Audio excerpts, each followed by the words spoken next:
Country Point Virtual Church. We're delighted that you have joined us today.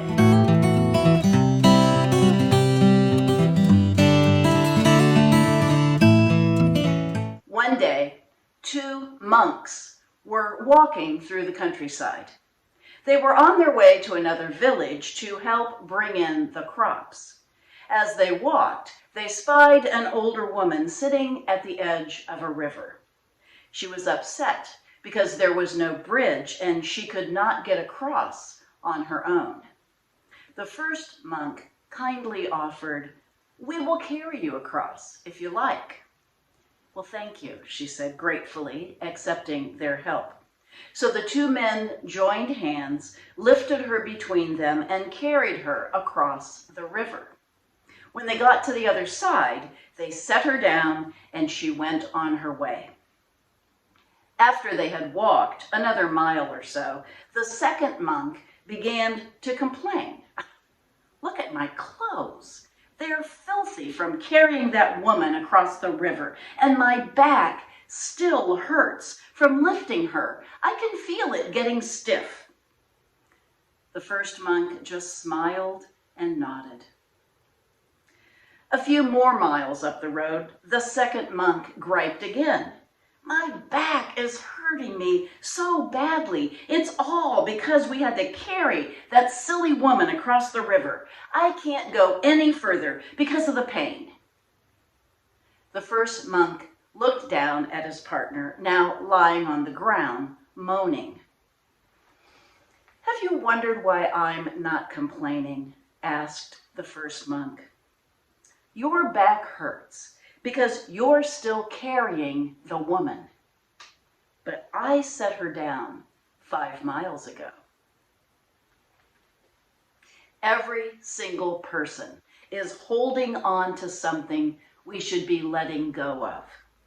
It might be clothes that no longer fit or furniture that is worn out. It might be a person, a relationship, an idea, or a dream. It might be pain or revenge or anger or resentment. Letting go is not easy. We all struggle with it. We are stuck in the past and we can't move on because we can't let go of this thing that we're holding on to. Isaiah 43:18 tells us to forget the events of the past. Ignore the things of long ago. There are a lot of reasons why we think we can't let go. The main reason is that instead of letting go, we hold on. According to Andrea Matthews, holding on is all about bargaining. Bargaining is a way of magical thinking in which we tell ourselves all manner of things that are not true in order to keep holding on. Let's say you don't like your job. Here's how we bargain that situation. "I hate my job, but if I just hang on, one day I'm going to get a promotion, and then I'll be the manager, and then I won't have to do all the things that I hate." Letting go works just the opposite. If we move toward letting go instead of bargaining, we might say, "I hate my job. I think I'll start looking for another. Or perhaps I'll go to a career counselor who can help me figure out what I really want to do." Letting go is all about reality. We don't have the power to change other people. We don't have the power to fix other people. We cannot influence them to change. If they change and later tell us it was because of something we did or said, it was their choice to be influenced, not our power. Now, even though in our logical minds we know that people aren't going to do what we want them to do, we keep trying. And usually we keep trying the exact same way. We nag them, or we yell at them, or we shake our heads and wish they would change. You know why we do the same things over and over? Not because we are crazy, but because we are like sheep. Just a few weeks ago, I talked about how, like sheep, we walk in the same path until a rut is formed. This message today is another reminder to get out of the rut, and if you were listening to that message, getting out of the rut involves a shift in how we think. How many of you have friends that you just wish would get over it and move on? They're so frustrating, aren't they? But when someone suggests to us that we should just get over something and move on, well, we don't really like that advice, do we? I know this isn't news to you, but it's hard to get over something, especially a broken dream. In fact, some psychologists will say you never get over events of your life that cause you pain, but you can at least get past it. Let me say that again. How do we get over it? We don't, but we learn to get past it. According to Dr. Judith Sills, it's things we do as well as things we think that hold us unwittingly in a painful place. In her article entitled How to Let It Go, Dr. Sills tells us that moving forward requires positive action. She suggests that we take these 5 steps. The first is to anchor ourselves in the future. Without a positive view of tomorrow, we can't let go of the past. We need to develop a solid vision for our future. An investment in, a distraction through, or an excitement about something ahead will supply the energy and the will to push us beyond the past. We need to create a plan, or at least some goals for our future. The second step is to discard. The space around us at home sends a message about how open we are to change and rebuilding. We might need to declutter and discard some things. Now, we shouldn't throw it all away in a huff, but sometimes sifting through the rubble helps us to see the items of true value. When we are suffering, we might find that we simply cannot discard some items. So don't. Put them in a box and stick them in a closet somewhere. Bring those items out later. As we discard and sort through things, we need to prepare to feel lots of different emotions. We might feel anxious, energized, sad, overwhelmed, regretful, or nostalgic. It doesn't matter how we feel as long as we keep discarding. The next step is to repair. Repair broken furniture, torn clothing, and broken relationships, if possible. Make amends.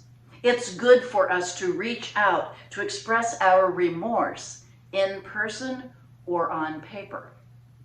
The repair step may or may not restore the relationship. Many other factors will determine that outcome. But it is a way to put away that part of the past that has helped to keep us from moving forward. The next step is to forgive. The act of forgiveness frees us from the emotional intrusions of the past. When we have been deeply wronged, there are powerful rewards to staying angry. Forgiving the other person forces us to give up the right to remain angry. The last step is to learn to be present.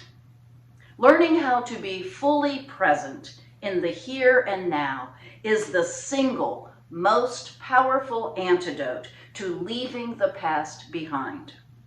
Our emotions get in the way of the focus that we need to have to fix ourselves in the here and now. The technique is called mindfulness, and we have mentioned it several times throughout several messages over the past several years.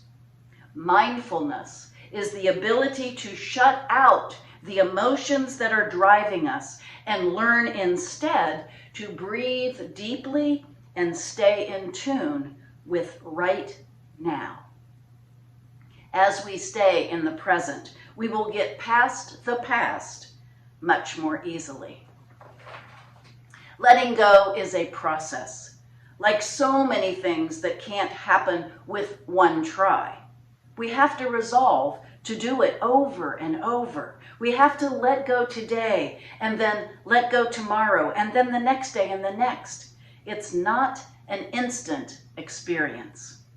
I recently had a wonderful opportunity to practice mindfulness and go through the process of letting go. Last weekend, I traveled to Roanoke, Virginia, to officiate the wedding of a dear friend. The wedding was held in a beautiful venue on top of a mountain. Now, in order to get to that venue, I had to take several steep, winding roads up the side of a mountain. Now, let me remind you that I grew up in Ohio. I spent many years in South Carolina, Florida, and Georgia, and then I moved to Indiana 20 years ago. None of the places I lived ever required me to drive on steep mountain roads. I was really doing okay until I reached the sign that indicated that the venue was 1 mile further up the road. Up the very steep road that looked like the first hill of a roller coaster, that was 1 lane, and that was gravel. I said many things out loud to my car as I twisted and turned up that mountain and finally reached the top. As soon as I saw my friend, the bride, I hugged her and I said, "Someone else will need to drive my car down that mountain." She said, "Oh yeah, I guess I should have warned you about that." And she then vaguely promised that we would get somebody to do that later today. I tried to shrug it off, but as the day's events wore on, I realized I was consumed by the worry of getting my car back down the mountain. It was all I could think about and all I could talk about. Here I was in a most amazing location, in the presence of someone I hadn't seen for several years, with a chance to meet and talk with lots of new and interesting people, and I was about to ruin it with obsessive worry. I had to let it go. I had to acknowledge that I couldn't control the mountain, but that when the time was right, I would be able to solve the problem.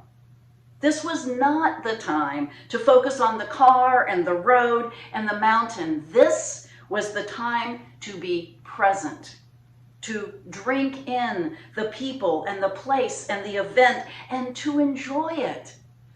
So I took some deep breaths and I took a walk. I started walking around and looking at the setting. I walked and I breathed and I talked out loud to myself about my breathing and my walking. I practiced mindfulness techniques of focusing on what was physically around me instead of on my emotions.